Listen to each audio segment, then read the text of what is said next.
Good day, you guys. So I have been managing how to get my PowerPoint to be in the right order. And of course, it's not. So you're going to have to bear with me as I put everything together for the order of the slides. Because when I save the PowerPoint, it's saved in a different it's saved in a different order than what I needed to save as, but we're gonna work it out. So let me see. I feel like I can look at the slides and tell the order that it needs to be in, and we're just gonna start. Hi. So I'm so happy that everybody was able to come on. I am in the thick of planning for this year.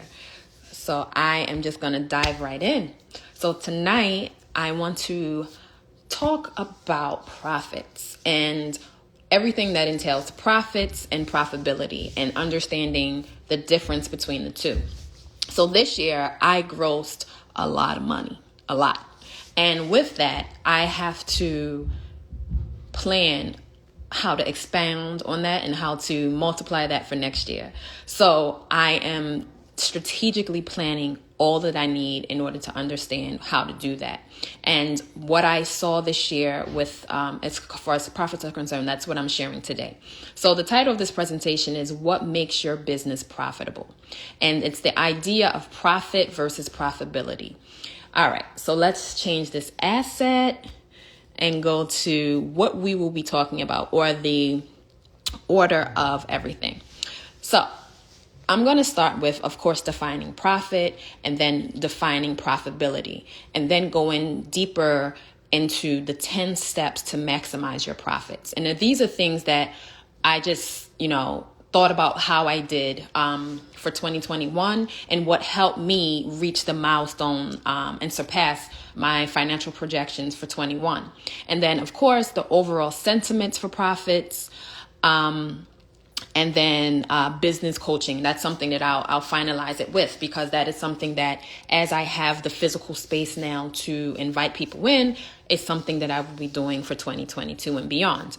So yes, this will be something that's going to be recorded. So the whole presentation will go to IG Live.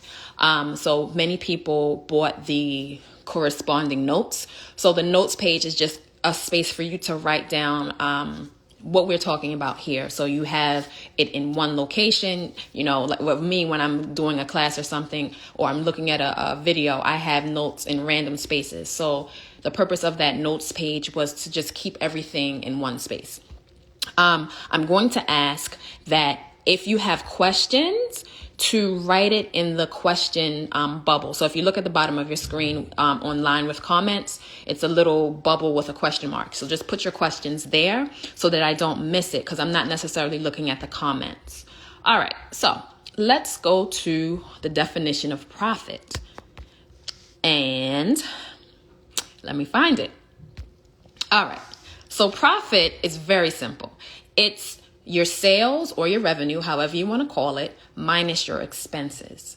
And the way I look at it, in a more expanded version, it's your revenue. So that's the money you have coming in, which you subtract from your COG, which is the cost of goods. So how much does it cost for you to produce your product or service, minus your operations. And whatever you get when you have that little equation, so your revenue minus your cost of goods minus your operations, is equal to your profits. And I feel like what we often get boggled down with is the idea that the number in your bank account is your profits, and it's not. So you can take a snapshot of everybody's business account, and you have, say, $1,500, but that is not a true indication of what the profit is, because you have to subtract your operations expenses, the cost to do business, and you may have money in there that you owe someone else. So looking at your bank account is not a surefire way to see what your profits are. All right, I'm going back and forth because I have written notes and then I have my presentation. Yeah, so that's that for that. So then that was your idea of profit. So now we have this idea of a profit margin. And I'll give an example of a profit margin because I had this in real time just last week. So your profit margin is, of course, your revenue or your sales minus your expenses, but then you divide it by your revenue. And what that gives you is a percentage of the profit margin on whatever product or service you have. So let me give you a real life situation. So I got this keen idea to create a t-shirt, right? Get silk screened, order 50 t-shirts from this company in Bangladesh. And he gave me a quote of $28. Actually, it was a sweatshirt, $28 per sweatshirt. I'm like, okay.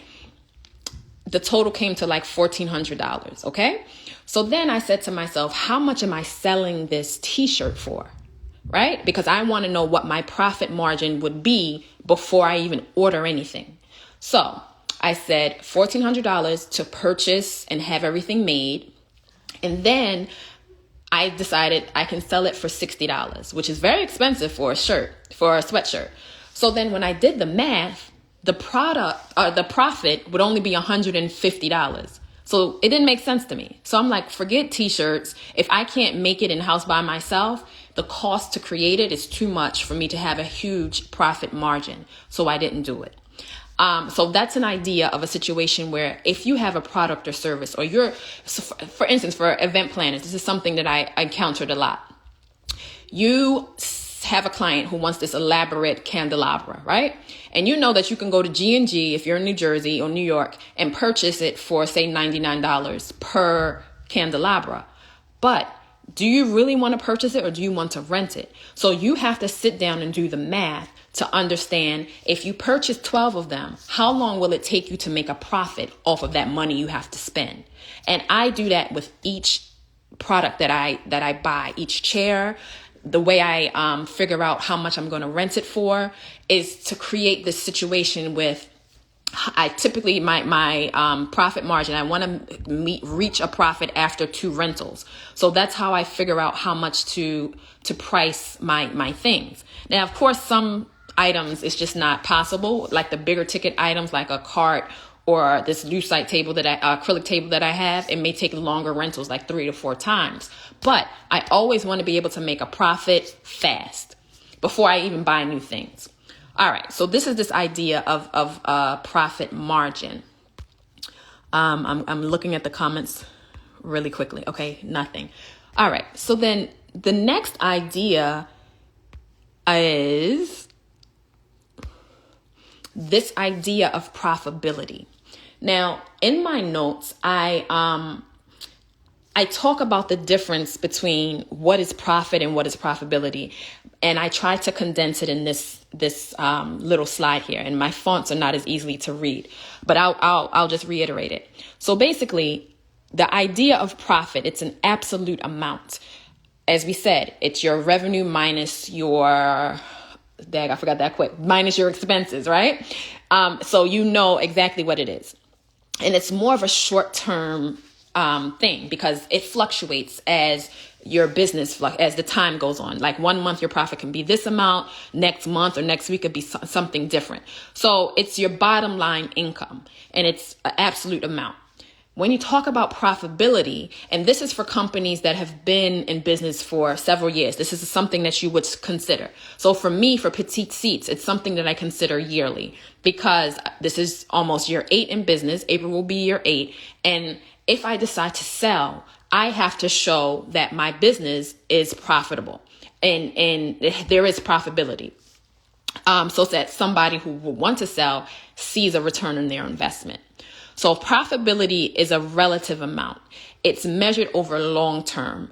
And it basically tells the long-term health of your business or company. So that investors looking to invest in your business or purchase your business have a good return on your investment. The overall goal is to have very high profit margins as possible. So as you're buying inventory, as you're sourcing items, you want to always make sure that you're able to see a profit from each piece or each service that you offer your clients. And again, your cash balance is not an indication of how profitable your business is. It's not at all. And then, of course, to calculate this, that's a whole nother presentation. That's something that I would definitely speak to an accountant about, because I'm not an accountant. I have one, and these are conversations that I have with him. But when you're looking at a income statement, not an income statement, when you're looking at your maybe it is an income statement, you would do a break-even formula to find out your company's profitability. And that's something that I didn't delve deep into because that's above my pay grade. And that's what I would pay my accountant to find out and estimate for me. So that would be the difference between profit and profitability. All right. Now this gets tricky because I got to remember what's the next slide. All right. So we're going to dive deep into what I learned in 2021 in relationship to profits. So this is basically my recommendations of items that I feel would best suit any small business to increase their profit margins and to increase profits. So the first thing, let me find it.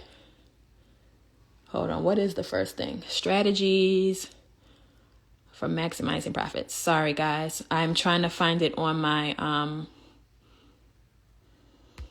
here we go. So number one, it's to strategize for maximizing profits. And these are things that I have done, that have helped me to level up, so to speak. So the first thing is working with a coach. I have, over the course of Petite Seats, hired 3 different coaches for very specific things. So the first coach that I hired was about marketing and brand research and branding. It was all about that. And that was in the very beginning of Petite Seats. And they helped me for 6 months to just roll out what that would look like.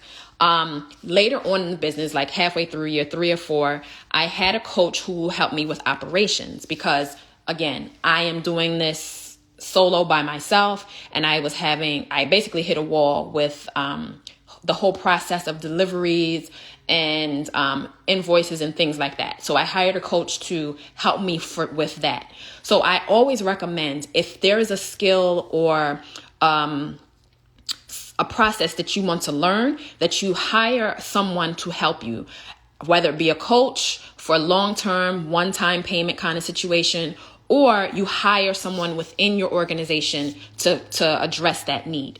So then, of course, you have tools to streamline processes. So for me, especially this year, I spent a lot of money on stuff. So the first one was Square, which is how I use my invoicing systems. They have so many new features. So $25 a month for this, $30 a month for this. So I did almost everything. So I did their, Their like calendar appointments. I did their payroll. I did their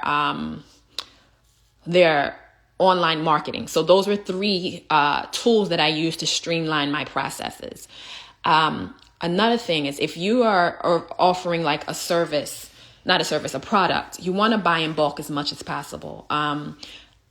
Amazon is quick and fast, but if you have a local wholesaler would be even better, where you can just buy your raw materials wholesale or bulk. It's always cheaper. I know for me this year, I spent a lot of money on local wholesalers for chairs for replacement. Like my white Chivaris, I ordered a new set from a local company, and then my ghost chairs from a local company. And of course, I could have went on eBay or Amazon and paid $70 per chair, but I'm like, no, let's go to the local wholesaler so I can buy in bulk. And it saved me a ton of money. Increase your pricing. Now, this is something that every business owner, I feel, struggles with. But each year, each quarter, however you want to do it, your prices need to increase because everything around us is increasing. Gas, tolls. That's just how it is. So it has to be a steady incremental increase in your pricing for your services because everything else is expensive or is raising in price. So why aren't you? And then the last thing I have on here is this idea that you have to strategically plan to increase your ticket value. So what I mean by that is, prior to me having the bounce houses, my average invoice was with the farm tables, was about $500. And I knew as I was planning at the end of 2020 that I needed a product that was going to make that increase tenfold. Well, not tenfold, but at least twice. And so the idea of finding something that would increase that ticket value was the bounce houses. And what that allowed me to do was, I'm not leaving my house for a $500 order to deliver. Now the ticket price is on average $1,500 to $2,000.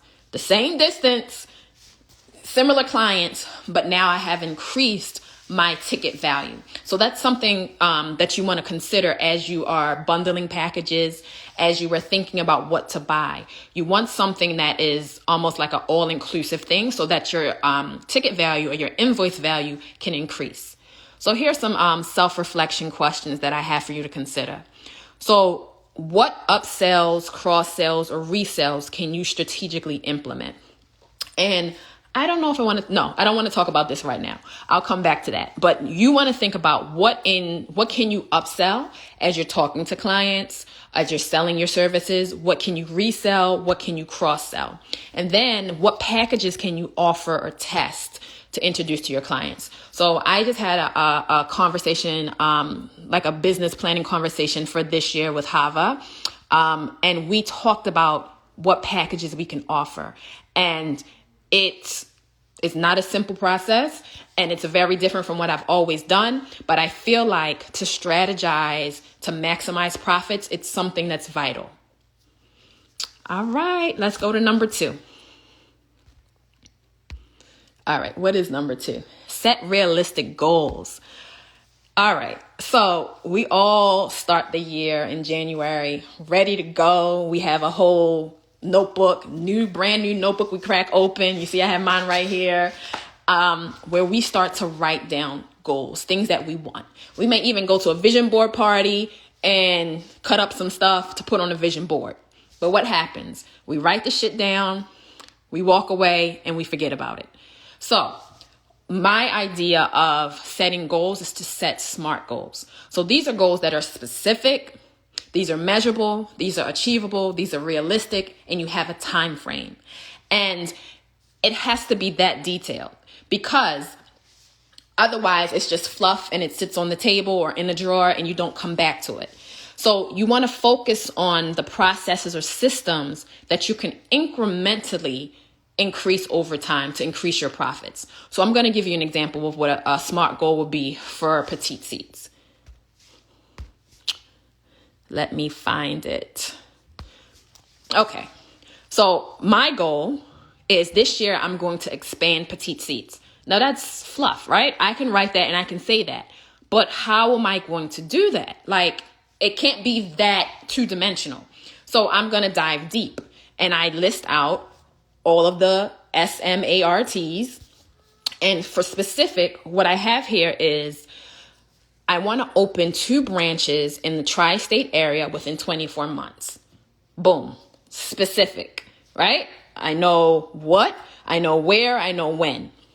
Then I want to talk about, is it measurable? So the objective is to increase operations and revenue for my business. So that's something I have to do now in order to facilitate the growth of these 2 new branches. So I got to bust my butt on the front end in order to have something at the end of the 24 months, to show that I can facilitate opening 2 new locations.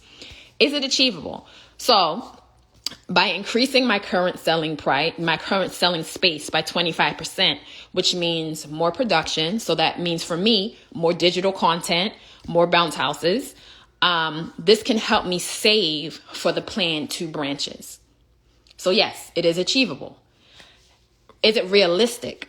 So by increasing production, operations, and revenue, it will mean a larger client base.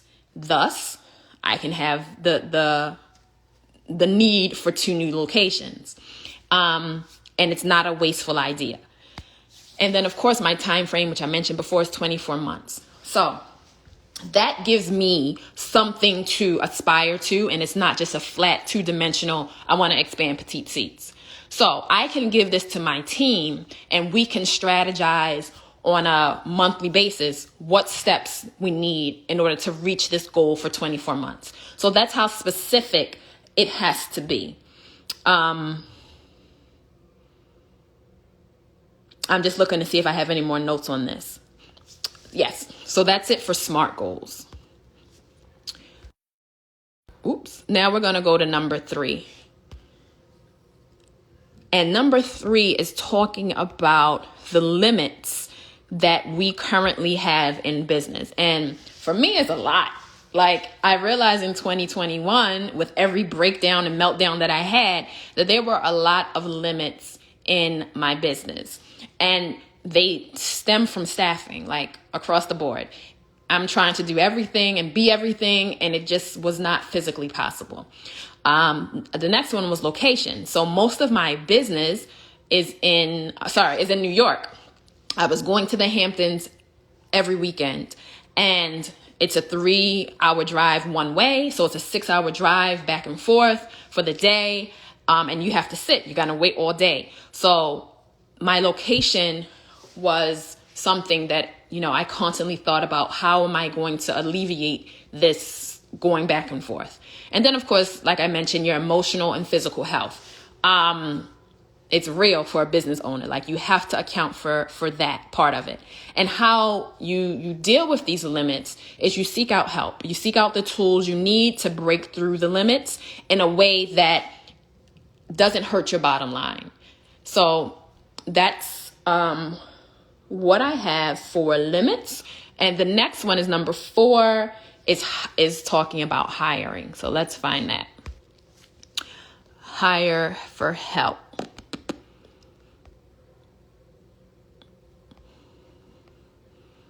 Sorry, guys, this presentation is in like so many different orders.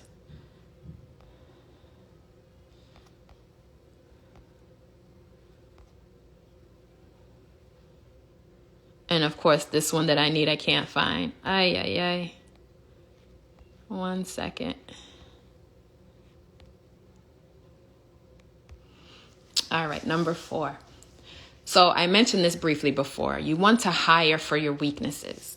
But before you do that, you have to know what you're strong in.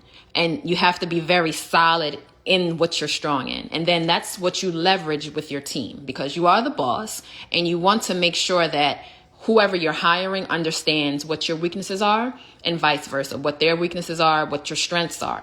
So for me, I am like a computer tab. I have 50 tabs open all the time, constantly thinking and moving. And I am very quick to do things. So if I think about something, I want to do it immediately, right? Like I gave the example of the sweatshirt for $1,400. In the past, I would have just bought it and, took the loss later on. But I have aligned myself with people who are always checking me, right? They're like, why are you spending this money? How are you going to use it? And that is something that you need on your team. You need people to constantly elevate where you are. So you want to always hire for your weaknesses. So for me, I have a list here of the things that I know I need in order to run Petite Seats. So I need a closer. So that's that person that is a salesperson who can sit and finesse the clients. They can type back and forth the 50 million questions that clients are asking that are already on my website, but they want that one-on-one attention or have that phone call with them in order to close a sale. So I need that person. I need multiple drivers because I need someone during the week, I need someone on the weekend, or more than one person on the weekend. So that is something that I'm hiring for. I also need an office manager. So now that I have a physical location, a physical office, I need somebody to be there 40 hours a week. So that if there is a need for people to come in to touch and feel the products, they are there. And also to do invoicing for me and assist the closer with closing sales. And then a builder. So I have my husband who builds a lot of things for me. And what that means this year is buying him that table saw, buying him that miter saw, whatever friggin' table thing he needs, buying it for him. So I'm not spending money to outsource woodwork. So that's what I need from my team as far as help is concerned. Another thing that I am instrumental in planning right now, or strategically planning, is internship opportunities. So I have always had an intern in my business, and it's always been an international intern. So it's been a different level of connectiveness, I would say. It's always been a 12-week to 20-week experience for them. And it's always been from me with social media. And then my client avatars and that back office stuff. So now I'm in the space with a physical location where I am hiring interns to be in my physical space. So I decided to not so much look for people in the job market, like, people who have graduated already. I'm going to look for, go to local high schools, go to guidance counselors, and have those conversations with counselors to find high school students. The reason why I am going into that world of of digital marketing, right? So I have to have a team that does video editing, photography editing, and nobody knows that stuff better than a teenager with TikTok and Instagram. Like, they can just have a picture where they just smiling and get 1 million likes. And it's that kind of whatever generation they are, Generation Z, that they have when it comes to social media. So that is why I am going to tap into that market for a local high school. And where I am in Morris County, there's several high schools within walking distance of my warehouse. Same thing for colleges. There are several local colleges that I want to tap into their just raw talent, like their photography majors, their business majors. They have so many new majors that focus around digital marketing that didn't exist 10 years, 5 years ago. So those are people who I want to reach out to in order to hire for help. Another sentiment that I have is whoever you have on your team has to be a salesperson. Doesn't matter. It could be your driver. It could be the person that's sanitizing your balls if you have a ball pit. It could be the person cleaning your bounce houses. Everyone has to be a salesperson on the team, because it is paramount to you to reach every facet to bring in clients. So that's how I feel about that. All right, I see some comments coming in. I wanna look at those really, really quickly. Jasmine says, and just giving back to the community in ways that, yes, I definitely feel that, because I remember the idea of, in high school, I went to a technical high school. We had apprenticeship opportunities, and I think starting in 10th grade. And that's something that I feel every child or teenager should experience. You want to test out to see what you're good at, to see what you want before college. And then the idea that many people are not even going to go to college. So you want to be in a space or create opportunities as business owners so that people have the option to say, I can do this without even, going to a 4-year school if I choose not to, or I don't really like this. So reaching them early is something that I definitely want to do. Because that's how I learned to do hair. Like, my best friend was doing nails in his aunt's nail salon, and I was there for 4 years of high school as a shampoo girl. Boom. Went to college and used those skills to make money doing doobies in my dorm room. So having that opportunity to get these soft skills as a teenager is vital. All right, so let's go to number 5. Let me turn my page here. Okay, so number 5 is talking about adding value to your clients. I feel like sometimes this gets lost in the operations of your business. like we do stuff as business owners and we forget that we're not servicing ourselves. We are servicing clients, and they are the most important aspect of our sales and our marketing approaches. So you want to prioritize your market research to identify your clients' lifestyles, their taste, and create this whole client avatar. So in my first ebook, I go in depth about this avatar. And if you watch my lives before, you know my avatar is called Bonnie. And basically, it's who I sell to, right? It's my clients, all of the physical attributes of my client, of my ideal client. And I know that Bonnie avatar back and forth. So anything I do, any chair or table that I source, it's to fulfill their need and their aesthetic.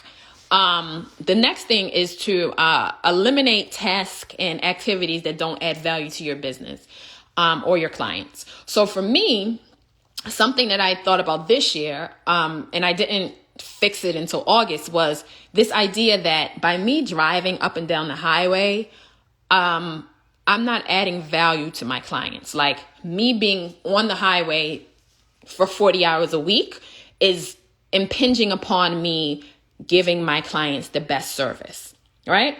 And so that's something that I had to eliminate. And it was a slow process because I initially hired 2 drivers and lost 1. And it's something I'm still tweaking, but I know it's not adding value for me to be in the street all the time. So that's something that I'm working on.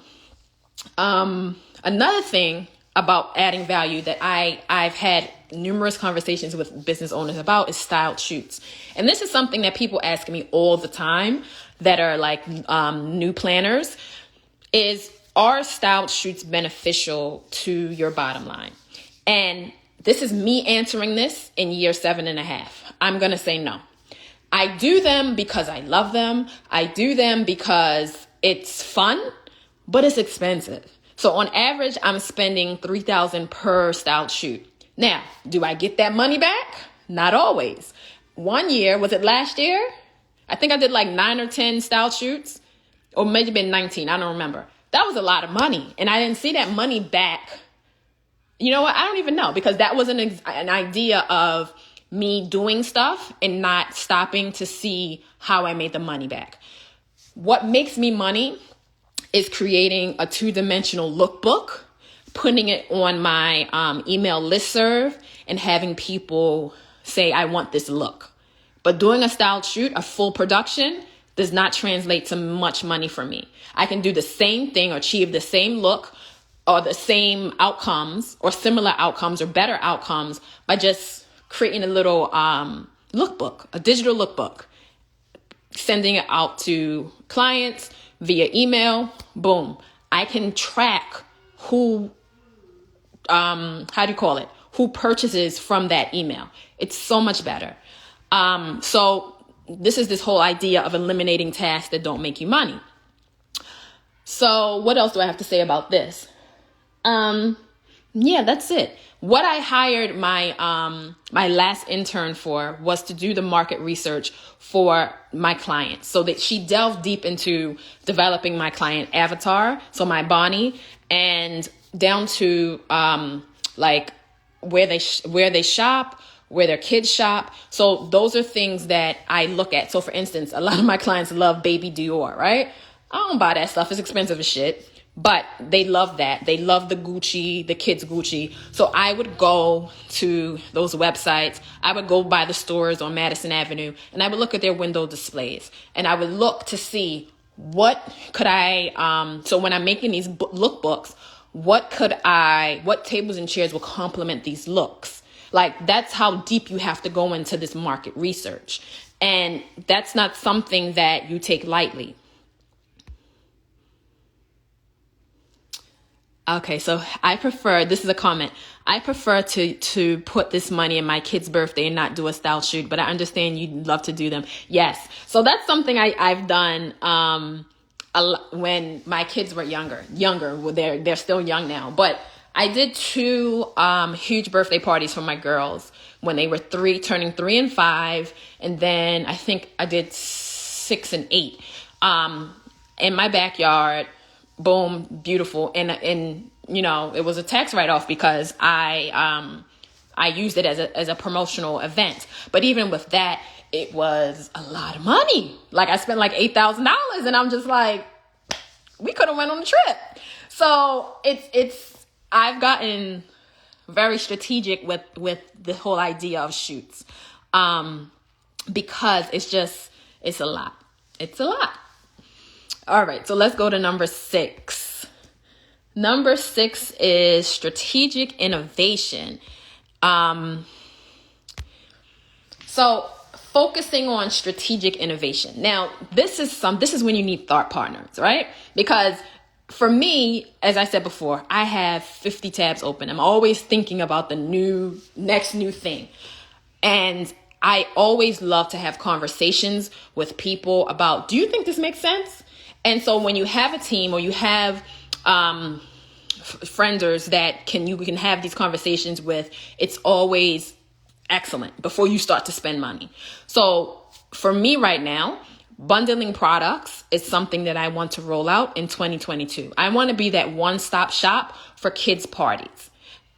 And that's for me, I feel like that would be profitable, and it would help my bottom line. But what that means is that I have to increase my inventory for specific things, carts, walls, all of that kind of stuff. So I am right now doing the market research on that, how much this is going to cost me, and then considering all of the delays in the pipeline, all of the delays in the supply chain right now to get this stuff before March. Well, no, let me say before April. New products not currently on the market. So what products can you introduce to the market right now that are not there? And you want to be able to shorten your sales cycle. So how long does it take for you to close a sale? Like that's paramount for you to continue on and get more and more business. Speed up your design cycle. So what I mean by this is right now I have I buy bounce houses from 2 different vendors. So I have one of the vendors who has some very nice innovative products. And of course, right now, East Coast is cold. So I'm looking at the West Coast to see what's happening over there because it's hot all the time. So whatever is new in the whole bounce house world, as far as designs are concerned, I'm looking to see what I like to bring back over to the East Coast for this summer. And so I had a conversation with her. Her name is Jenny. I had a conversation with Jenny, and I'm like, I see a lot of stuff that I like, but it got to make sense, right? Because I bought these colored bounce houses and they didn't do as well as the white. So I am asking her, because, you know, China is basically closed in February for their new year. I asked her, if I make something or design something, how long will it take you to give it back to me? Because I need things before spring break, right? And if you're closed in February, can you do it in 4 weeks in March? So I'm trying to design something now and have her speed up this whole design process so I can have everything before April. But then that also means I have to make space for it. So there's so many moving factors when it comes down to your design cycle. And then, of course, you want to create unique and valuable content via social media. So reels are king right now. Video is king right now. I was just looking at Stephanie, A&A. I cannot remember her company, her business name. But anyway, she did a reel with her spray painting trees. It's almost at 1 million views right now, right? And I said to her, if she had monetized it, she would be making some money right now. So she got over like 8,000 followers in like 2 weeks. Amazing, amazing. So I am encouraging everybody to get on this real bandwagon. There is a woman, I can't remember her name right now, but I'll link it later in a story that has an excellent Reels course. And I didn't even look at it. I gave it to my intern to look, and she took notes. And so those are the things that I implement. I will be implementing as I start this whole, yes, A&A event stylist. Thank you, Jazz. She is, I'm going to pin this. She, what do you call it? She trend, with her reel. So video is king right now. And that is something that having valuable content and unique content it's great, because it definitely does help your bottom line. You get followers, which will in turn turn to clients. So that's a huge piece of the video marketing. So the self-reflection questions I have here are: how long does it take you to close a sale? That's very important. How committed is your team to executing an innovation strategy? And then 3 is, how does the innovation create a new market or an existing market? So to answer that question, so this year for 2021, last year, I brought in what I saw on the West Coast, what I saw in Australia with these bounce houses. And I introduced it to the Hamptons, not introduced it because I'm sure somebody was doing it before, but I brought it to the Hamptons market. And it was invaluable to my bottom line. I think at the end of the day, the initial numbers that came in, I made like $70,000 in the 15 weeks of the summer just off of the bounce house rentals. So, boom. It was amazing, an amazing innovation as far as my business is concerned. So now I got to think about, what am I going to do for this summer? And so those are the conversations that you need to have. So yes, MPB, this will be saved on my IG lives. IGTV. All right, so let's look at number 7, because we're almost 43 minutes in. I don't want to go past like an hour of me talking. So this is a huge one for me. And I'm sure everybody that's on here can attest to this one. And it's this idea of leveraging your network. Like, your network is your net worth, hands down. Who you align yourself with in business can make or break your bottom line. Like, I truly, truly believe that. This year, it was great for me as far as aligning myself strategically with business owners. So the first one was Hava. And I shared this story with you before, where she dropped me a DM and she's like, I can help you with your business, to grow your business. I go to her page, it's no picture, it's like 2 followers. I'm like, what is this? But I stepped out on a limb. I said, let's set up a Zoom call and let's rock it. And Hava is my closer. She was the one who was instrumental in making sure I made that $70,000 with these bounce houses, because she finessed my clients. She finessed these people to spend $1,000 on a bounce house, and I didn't have to do it. So that was one strategic partnership. The next was Tati and Joe of La Bella Bash Balloons. So same thing. They came to me and they were like, you got the bounce houses, you're going to need balloons. So I said, okay, can you put together something? Because I have no idea how much balloons cost. Let's figure out some packages. Child, they came to me with like a 5-page presentation with examples, with pictures, with everything. And I was just like, okay. And guess what? If I made the money, they made the money too in the Hamptons with me with these balloon garlands. And it worked. It was like this cross sell, however you call it. It worked. So I didn't have to think about making the bounce houses pretty. I just referred them, or I said to my client, this is who I use. Boom, the rest is history. And it worked flawlessly. Hold on, I gotta drink some wine. So basically, you are able to increase your scope and the ability to make profit. I can't do balloons, but I want these bounce houses to photograph beautifully so that I can get new clients. Joe and Tati were able to do that, and it made all of us a profit. And then the idea to partner for referrals. So whenever I had a bounce house client that wanted balloons, I referred them, and vice versa. And then you're able to stay visible and stay connected. Yes, it's definitely collaboration over competition. And I even go as far as I referred a lot of business out for people who have kids' chairs and tables, because I was tired. And there were so many events where I'm like, I'm just not making that 2-hour drive to South Jersey. Here's somebody that's down there, so I'm just going to refer. And I did that a lot this summer. My husband was in my ear. Why are you doing that? Why? Don't do that. You don't refer out. You're not driving, so stop. But what I was able to do is, one, I know everybody in my area who has kids' tables and chairs, because there's always going to be a time where I don't feel like doing something, or I don't have enough, whatever the situation is. I want to always be able to provide my clients with something. And I tell you, 9 times out of 10, they still come back to me when they want to re-rent.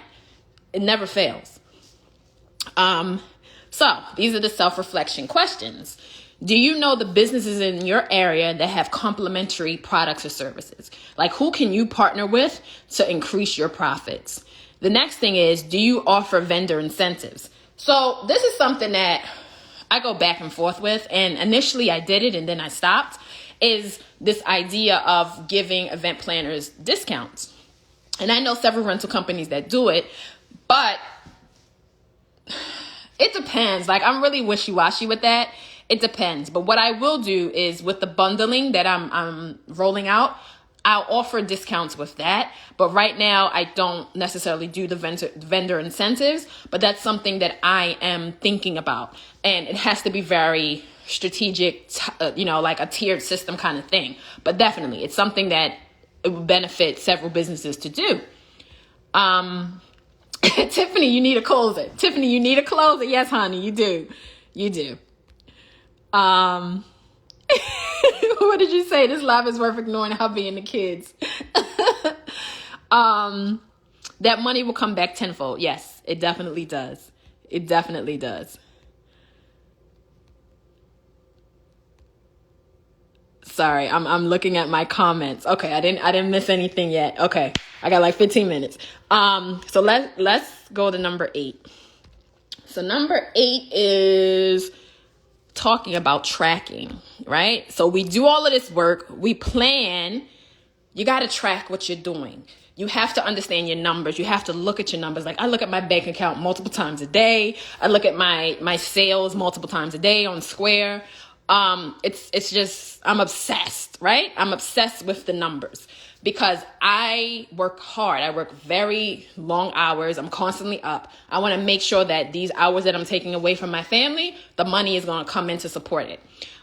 So that's weekly, monthly checking in with your teams to check these SMART goals that you've done and track those progresses. And then also a big thing that we just spoke about with this whole style shoot idea is beware of the cost of client acquisition. So beware of the money you're spending to acquire clients. That's something that has to work for your bottom line and not put you in the hole. Like what I did this year, and I spent about $1,500 to do this, was, many people at the end of the year in December, they give their top clients gifts. I do it at the end of my big sale season. So I did it like July, August. And I spent about $2,000 to give gifts to my top paying clients. I think I did it for about 10 people. And it's what I do because I know that they will constantly refer me. They will constantly use my business. So that is not what I'm speaking about. I'm speaking about getting new clients. What money are you spending for new people, for attracting new clients? All right. I'm going to go a little bit swifter. So number 9, what are we calling that? Maximizing your cash flow. So this is something that I am working on right now because I've never had a huge overhead and now I do. So it's something that I'm working diligently to maximize. So this idea of shifting the cost of a fixed to a variable expense to give you greater flexibility. So an example that I thought about for this situation is, if you're paying your sales team hourly, I would flip that to a commission and see how that works. Because I may not always have sales. So I don't necessarily want to pay somebody, say 20 hours a week. But with commission based, if you bring in people from a sales aspect, I'll give you that 20%. And for me, it's more beneficial.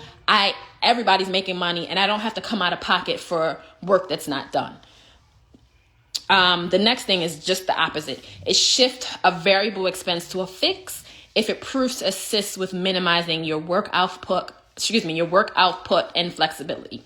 So it's those ideas of thinking about what your costs are and managing your cash flow. So this is back to what I'm talking about with looking at your accounts, your bank accounts, regularly. All right, so we're on to the last one here. Number 10. What is number 10? Let me find it. Ooh, child, where is it?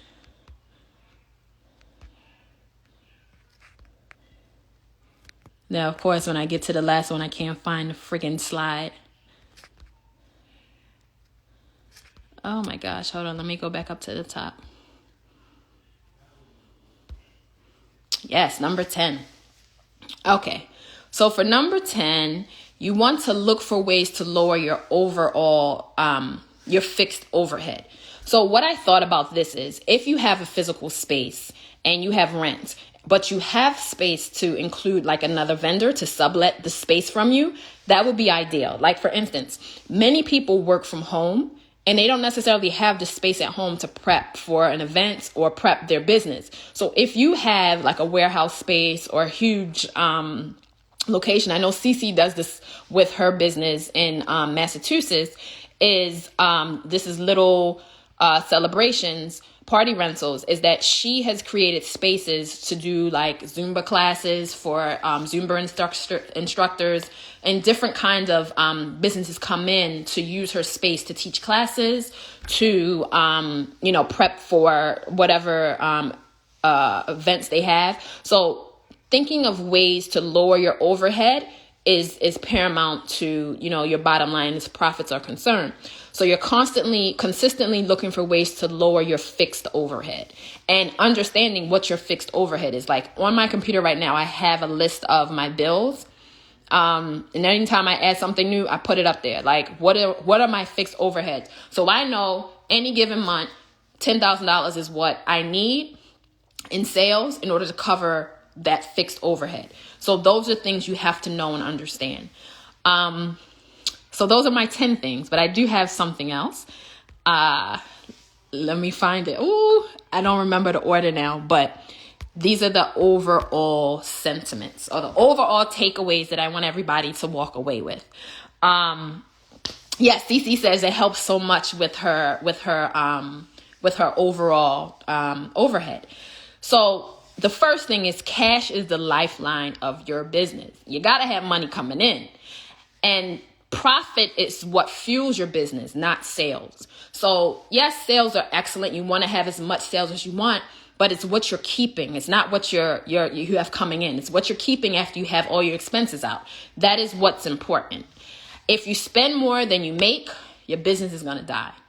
And then finally, hard times are expected, and a business with cash on hand can survive. So that's where I'm at right now with all these damn IFC and Omarion variants right now, because business is slow, and I still got bills to pay, right? I still got that list of bills that need to be paid every month. So, and this year I accumulated new bills with the warehouse, with the van. That has to be paid no matter what's happening from the sales aspect. So it's very vital that you understand that cash is king, and you have to plan for situations like this whole COVID stuff, because it's not simple. It's not simple. So this is a person that I follow on Instagram, and she says that profit is not something to add on at the end. It is something to plan for in the beginning. And so that is the overall sentiment, is that in order to maximize your profits, you have to plan for that. You have to plan for every eventuality, like this now, what's happening with COVID. Like you have to have that pocket of reserve so that you can survive no matter what the situation is outside of your business. And I feel like, is that everything? Yes, honey, that's everything. So this is how you can connect with me. So I have the 2 ebooks that you see there in the corner. So the first one was just about my journey with starting Petite Seats and offering resources. And then the next one is I did the last lockdown. So I was like, I got to make some money coming in. So it was the idea of creating a digital product that people can use if they were planning their parties at home. And so that's what this was. And then, of course, my email and all of my social media pages. So if you have any questions, please ask. Tell me if it was a thumbs up if you like this. I feel like I was going super fast, but I wanted to finish in an hour. And if you have any questions, let me know. If there's anything else you want me to speak about in a subsequent thing, I think I'm going to do these weekly. Let me know as well, because I love doing this stuff. It was touch and go with this whole PowerPoint thing because it didn't save how I wanted to, but it worked out. So I am gonna save it, of course, and that is it. Yes. It'll definitely be here saved. Stephanie, you're so late. No, it's going to be saved. It's going to be saved. So don't worry about it. Don't worry about it at all. So I'm going to sign off right now. And I feel accomplished because I got 3 minutes to spare because my husband is like, you're going to be here all night. I'm like, nope, it's going to be fast. And spend time with these babies because, I'm homeschooling, which is a whole nother tab opening in my brain. So I have to, I got a plan for that. For tomorrow's lessons are part of speech and long division. So I got to get there. Oh, here's a question. Do you take any classes on financial aspect of the business? How do you pay yourself? How much to save for taxes? So for taxes, I always take out 30%. I do that at twice a month on the 15th and then the 30th of whatever the sales are for the month. That is how I do taxes. I'm going to DM me and I'll send you. I posted this somewhere else. My formula for paying myself. DM me and I'll attach. I think it was a live that I did before. Oh no, it was a reel that I did. How I pay myself. I'll send it to you. And can you? Yes, I will resend the link. I'll put it back in my stories for the worksheets for today. And yes. Notifications will be turned on. Caddy, I miss you, mama. I'm still coming to visit you. I just got to get my life together. I want to see the new space. I want to touch and feel and see you. So I'm planning. So plan for me this month. I'm going to come up to Rhode Island to visit.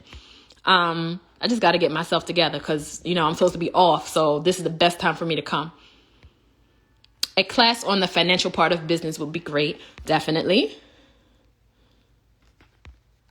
I'm glad it was so easy to follow. New follower. Yes. All right, you guys. Have a wonderful, wonderful Monday. Is today Monday? Tuesday. Have a wonderful, wonderful Tuesday. Can you add a number for payment? Yes, I'll put it in my stories for the worksheet. Oh, you know what I just noticed? I just noticed 3 questions here. So the first one was, do you have a full-time job? So, honey, I just quit or resigned from my 17-year gig as a New York City teacher / assistant principal, September 14th. So in my strategic planning, I told myself that as soon as I make 3 times what I make on my job, I would quit. And I did that for 2 years in a row.